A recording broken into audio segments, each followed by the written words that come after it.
ऐसा प्रेम कहाँ। मेरा और आपका काम कुछ एक ही जैसा है। आप लोगों के शरीर में फैली हुई गंदगियां दूर करते हैं और मैं इस समाज में फैली हुई गंदगियां। सांप से ज्यादा जहर उसके सपोले में होता है, जो अगर किसी को छू भी लेना तो इंसान का बच पाना मुश्किल है। ऐसा प्रेम कहाँ होता है जोगी, जहाँ एक दूसरे से मिल ही ना सके। मैंने रमेश को मार दिया, जान ले ली मैंने उसकी।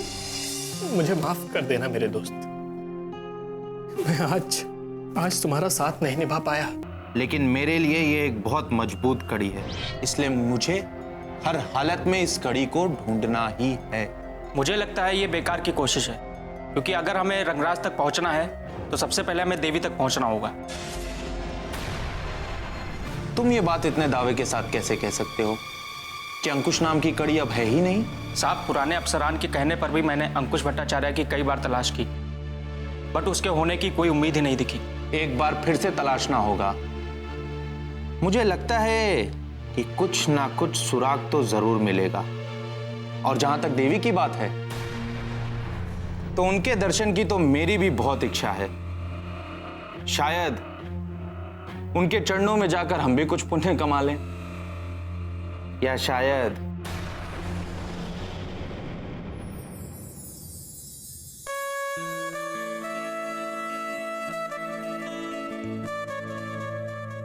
अरे कमला, सारे टॉवल्स कहाँ रखे हैं?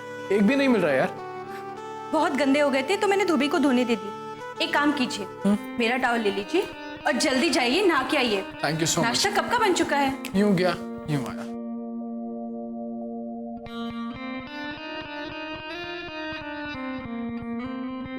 बहू,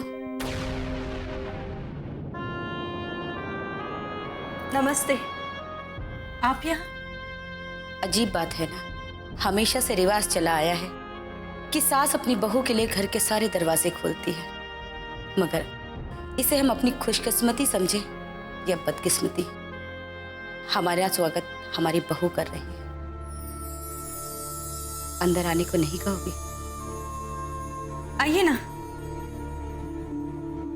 तुम्हें शायद पता नहीं होगा, हम महेश की माँ हैं।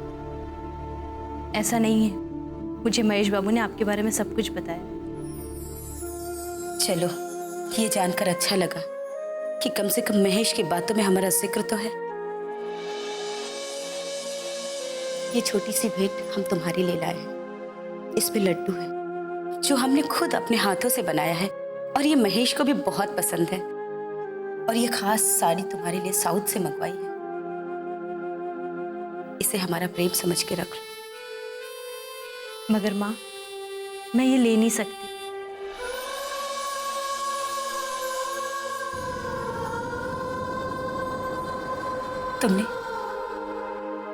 तुमने मुझे माँ कहा?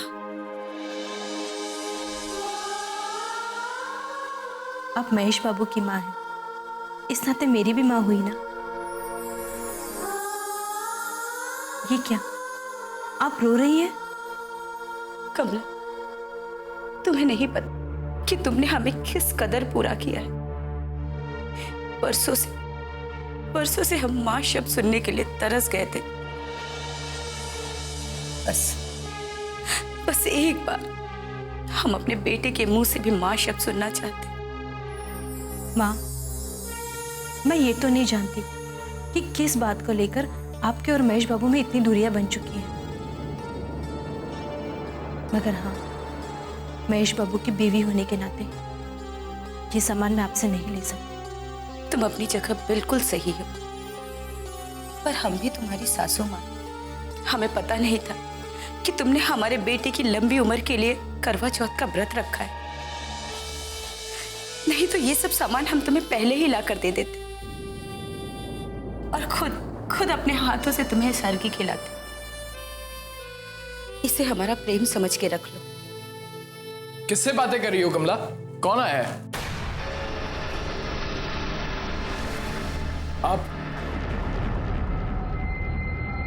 आप यहां क्या कर रही हैं? और ये सब सामान क्या है? क्यों आई हैं आप यहां? हम जानते हैं कि हमें यहां देखकर तुम्हें खुशी नहीं हुई होगी,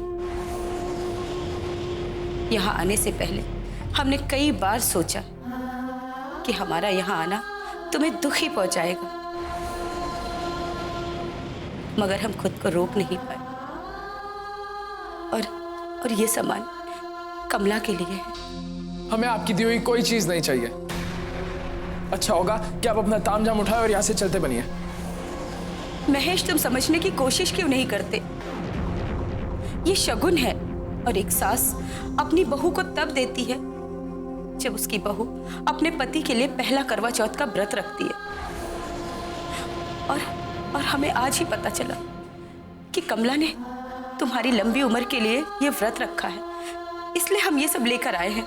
लेकिन हमें आपके सामानों में लिपटे हुए खून की बू पसंद नहीं है। अच्छा होगा कि आप ये सब फिजूल खर्ची बंद कर दीजिए और इन पैसों से भाड़े के कुछ टट्टू खरीद लीजिए। वही अब सारी जिंदगी आपका साथ निभाने वाले हैं, क्योंकि हमारा तो कोई संबंध रहा नहीं। क्या तुम्हें हमारी जरा भी परवाह नहीं है? हमारी ममता में तुम्हें सच्चाई नजर नहीं आती? क्यों महेश?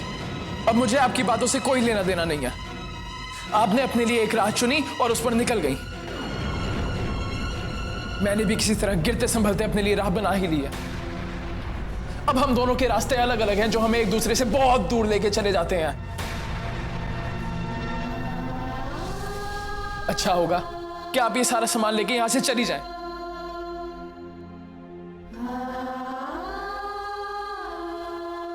वरना मजबूरन मुझे ये सारा सामान उठा के बाहर फेंकना पड़ेगा।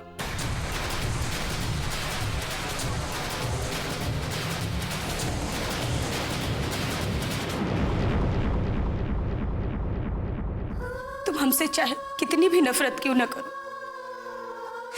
मगर हमारा रोम रोम तुम्हें खुश रहने का आशीर्वाद ही देगा।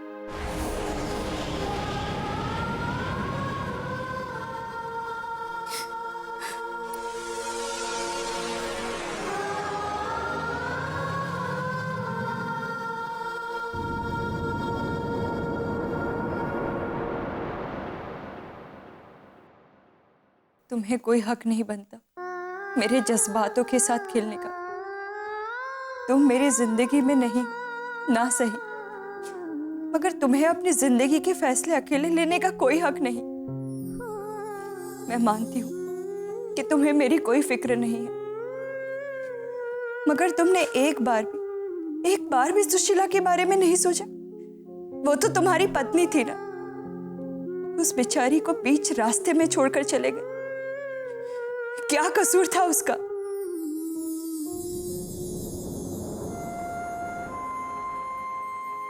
बॉडी,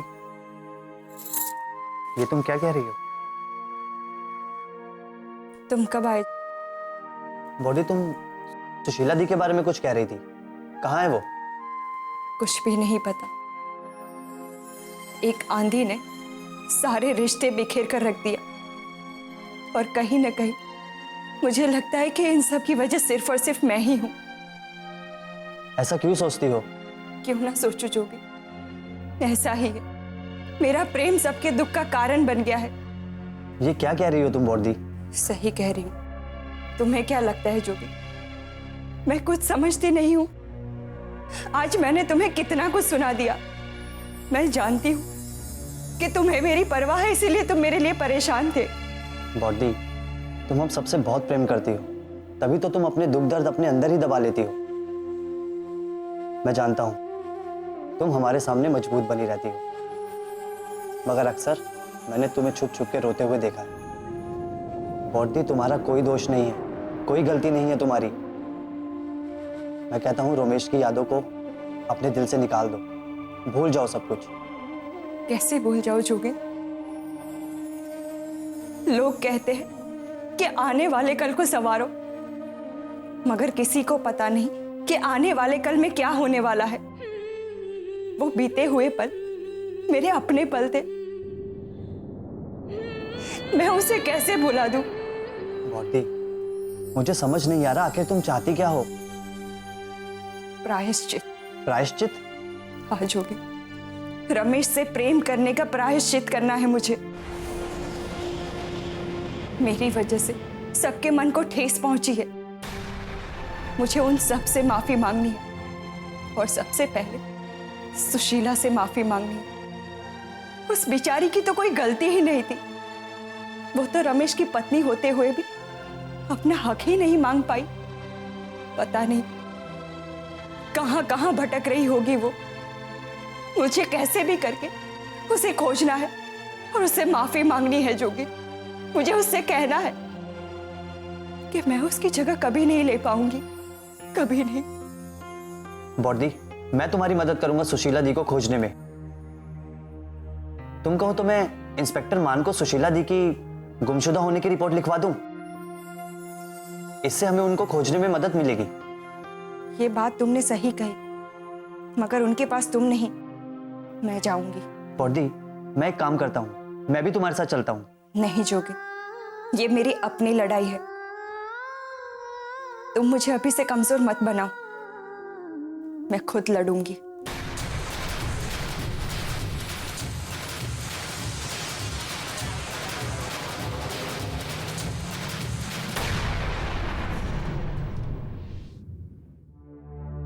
आखिर तुम्हें ऐसा क्यों लगता है कि हम तुमसे प्रेम नहीं करते?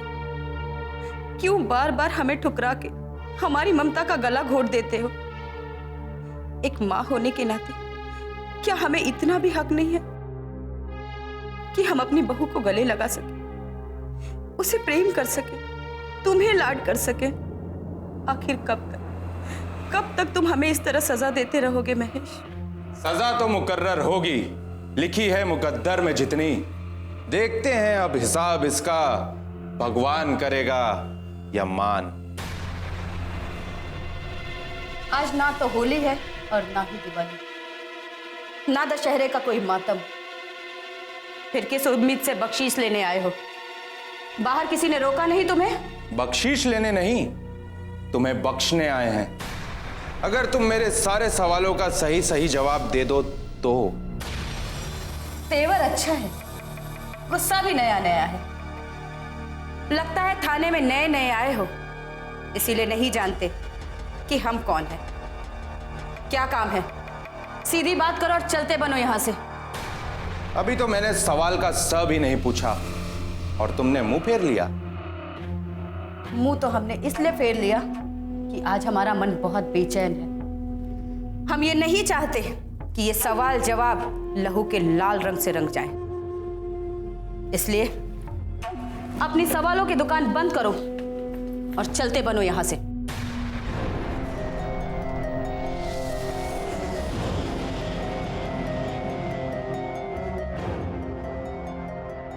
बहादुर, देवी चौधरानी जी के नाम पर एक रिपोर्ट दर्ज करो कि ऑन ड्यूटी एक पुलिस ऑफिसर को रिश्वत खिलाकर उसके ईमान के साथ खेलने की कोशिश की है। अब लगता है इनको थाने ले जाकर ही इनसे पूछताछ करनी होगी। जी साहब। क्या पूछना चाहते हो? देवी जी ने कहां छुपा कर रखा है रंगराज? अच्छा, तो अपने कामयाबी की गठरी लेकर आए हो तुम यहां? क्यों, तुम्हारे पुलिस वालों ने आंखों पर पट्टी बांध रखी है क्या कि वो रंगराज जी को खोज नहीं पा रहे हैं? मैं जानता था तुम ऐसे नहीं बताओगी। अब क्या करें, टेढ़ी बात ही हमें समझ में आती है और भाती भी। यहां अपना समय बर्बाद करने से अच्छा है कि जाओ और जाकर पता लगाओ कि रंगराज जी कहां हैं। हम उसे खोज ही लेंगे, लेकिन अगर तुम्हारा नाम इस छुपन छुपाई के खेल में आया तो तुम्हारे और सलाखों के बीच उतना ही फासला होगा जितना अभी हमारे बीच है। फिर देखते हैं कौन हंसता है। चल बहादुर।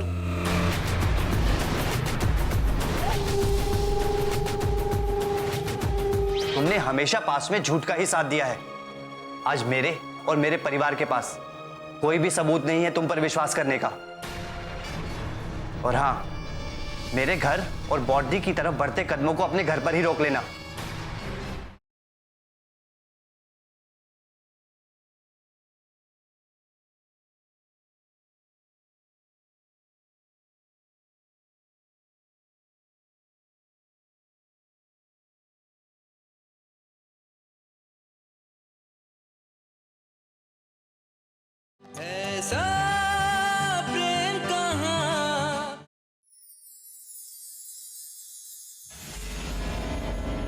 मुझे किसी की फिक्र नहीं है।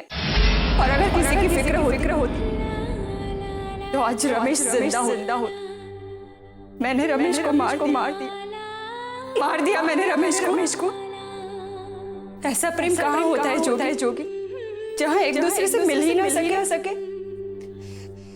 मैंने रमेश को मार दिया, जान ले ली मैंने उसकी। बॉडी, तुम अपने आप को इन सबका जिम्मेदार क्यों समझती हो?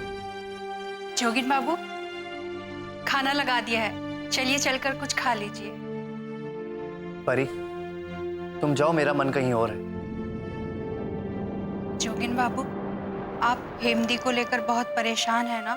हाँ परी, मैं बॉडी को लेकर काफी परेशान हूँ। उनकी जिंदगी में इतने उतार चढ़ाव क्यों हैं? और वो इन सब चीजों को कैसे झेलती होगी?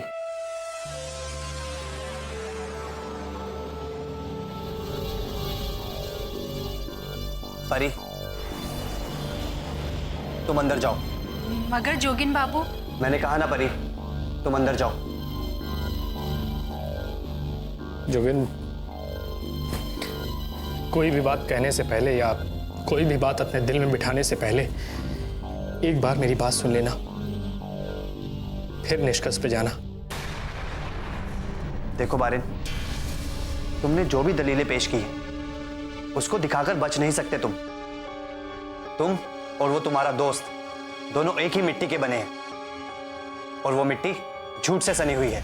जोगिन, तुम्हारा गुस्सा जायज है, लेकिन मैं हेम जी की आंखों में और आंसू नहीं देख सकता था।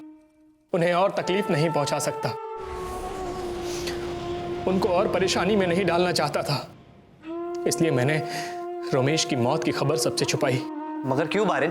तुम तो वकील हो और ये बात अच्छे से जानते हो कि किसी की मौत को जिंदगी में नहीं बदला जा सकता, और ना ही किसी जिंदा इंसान को जिंदगी भर मुर्दा साबित किया जा सकता है। और फिर भी तुमने इतने बड़े सच पर चादर डालने की कोशिश की। जोगिन, मैं जानता हूं कि मैंने सही नहीं किया, लेकिन मैं ये भी जानता हूं जिस सच्चाई के खुलने से आंसुओं के सैलाब बह जाएं, उन्हें छुपा कर रखने में ही भलाई होती है। एक बात तुम भूल गए थे बारिन, कि हमेशा के लिए ये बात नहीं छुपा सकते। बड़ी मुश्किल से बॉडी ने अपने आप को समेटने की कोशिश की थी, मगर एक बार फिर तुम्हारी वजह से बॉडी ने अपने आप को खो दिया। जोगिन, मुझे एक बार हेम जी से मिलने दो। जोगिन, उनसे बहुत सारी बातें करनी है। उन्हें यह बताना है कि आखिर रमेश की मौत। देखो बारिन, मेरी बात एक बार सुन लो। मैं तुम्हें बॉडी से नहीं मिलने दे सकता, और हमें कोई इंटरेस्ट नहीं है तुम में और तुम्हारे किसी दोस्त के किस्से सुनने में। और हाँ, मैं अच्छे से जानता हूं कि तुम जब भी बोलोगे तुम्हारे मुंह से झूठ ही निकलेगा। जोगिन, तुम मुझे गलत समझ रहे हो। गलत इंसान को गलत ही समझूंगा। और हाँ, अभी तो मैं तुम्हारे साथ शराफत से पेश आ रहा हूं। मेरे सब्र का इम्तिहान मत लो और दफा हो जाओ यहां से। मुझे तुम्हारी किसी भी बात पर विश्वास नहीं है। जोगिन, प्लीज मुझे एक बार मेरी बात रखने का मौका दे दो। मुझे एक बार हेम जी से मिलने दो, प्लीज। ये विश्वास तुम पहले ही खो चुके हो। अब निकल जाओ यहां से। जोगिन, मैं हेम जी से मिले बगैर नहीं जाऊंगा। बॉडी घर पर नहीं है, और अगर होती तो पूरी जिंदगी यहां पर बैठ के इंतजार भी करते ना। मैं तुम्हें नहीं मिलने देता। जोगिन, मैं तुम्हारे सामने हाथ जोड़ता हूं। प्लीज मुझे एक बार हेम जी से मिलने दो। ऐसी बहुत सारी गुत्थियां हैं जिनका उनके सामने खुलना बहुत जरूरी है। देखो बारिन, ये सब किताबी बातें नोवेल में ही अच्छी लगती हैं। ये असल जिंदगी है बारिन। तुमने हमेशा पास में झूठ का ही साथ दिया है। आज मेरे और मेरे परिवार के पास कोई भी सबूत नहीं है तुम पर विश्वास करने का। और हाँ, मेरे घर और बॉडी की तरफ बढ़ते कदमों को अपने घर पर ही रोक लेना, क्योंकि यहां पर किसी को विश्वास नहीं है तुम पर, बॉडी को भी नहीं। जोगिन, एक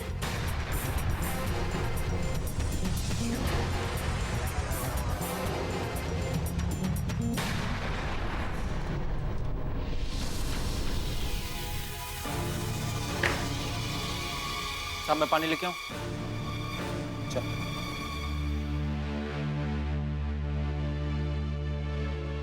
चल, क्या कर?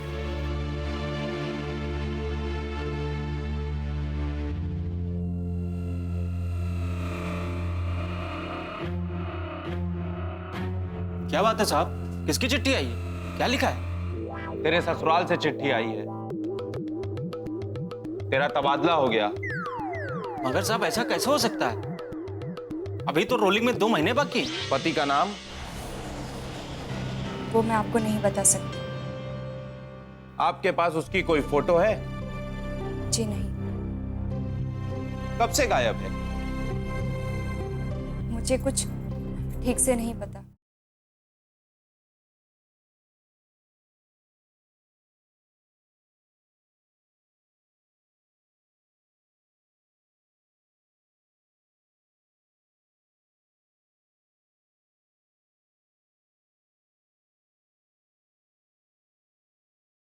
ऐसा प्रेम कहाँ। तेरा तबादला हो गया। मगर साहब ऐसा कैसे हो सकता है? अभी तो रोलिंग में 2 महीने बाकी हैं। तू चिंता मत कर, मैं ऐसा होने नहीं दूंगा। जी मैं अंदर आ सकती हूँ? अरे विक्टोरिया जी, आप अंदर तो आ ही चुकी हैं। अब क्या मेरी कुर्सी पर बैठेंगी? पुलिस स्टेशन के अंदर तो आकर खड़ी हैं। जी वो मुझे आपसे एक सीरियस टॉपिक पर बात करनी है। अच्छा, हमें तो लगा था कि आपका दिल नहीं लग रहा है। मैं यहाँ पर अपनी कंप्लेन लिखवाने आई हूँ और एक पुलिस वाले होने के नाते आपको मेरी मदद करनी ही होगी। अरे सुना, विक्टोरिया जी यहाँ मदद लेने आई हैं, लेकिन आज मेरा दिमाग बहुत खराब है, इसलिए प्लीज चले जाइए यहां से।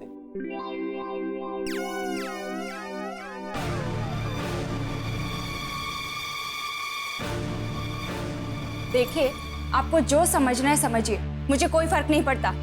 आज मैं अपनी कंप्लेन लिखवाने आई हूँ और आज आपको मेरी कंप्लेन लिखनी ही होगी।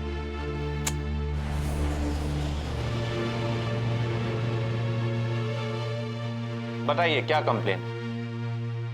किसी गुमशुदा की तलाश है। 1 मिनट विक्टोरिया जी, देखिए आप मुझसे पहले ही बहुत मेहनत करवा चुकी हैं। आपके ही कहने पे वो बच्चे उठाने वाले गिरोह को भी मैंने पकड़ा। अब मैं और किसी अच्छी बच्ची की खोज में नहीं निकलने वाला। मगर इस बार किसी बच्ची की तलाश नहीं है, मुझे एक औरत की तलाश है। उसका नाम सुशीला है और उसका खोजा जाना मेरे लिए बहुत जरूरी है। कहाँ की रहने वाली है? मुझे नहीं पता। आपकी क्या लगती है वो? कुछ भी नहीं और सब कुछ भी। कैसे जानती हैं आप उसे? ये मैं आपको नहीं बता सकती। तो ये बात आप भी समझ लीजिए कि मैं आपकी कोई मदद नहीं कर सकता। ये आप कैसे कह सकते हैं? विक्टोरिया जी, हम यहाँ आप लोगों की मदद के लिए बैठे हैं, टाइम पास करने के लिए नहीं। अगर आप मुझे नहीं बताएंगी कि वो कौन थी, कैसी दिखती थी, क्या लगती थी आपकी, तो हम उसकी तलाश कैसे करेंगे? वैसे क्या लगती थी वो आपकी? आप सिर्फ इतना समझ लीजिए कि उसका मिलना मेरे लिए बहुत जरूरी है। घर कहाँ है इसका? मुझे नहीं पता। शादीशुदा है या कुंवारी है? जी शादीशुदा है। पति का नाम? वो मैं आपको नहीं बता सकती। आपके पास उसकी कोई फोटो है? जी नहीं। कब से गायब है? मुझे कुछ ठीक से नहीं पता। मैं आपकी कोई मदद नहीं कर सकता। थोड़ा मांगा तो थोड़ा ही दिया।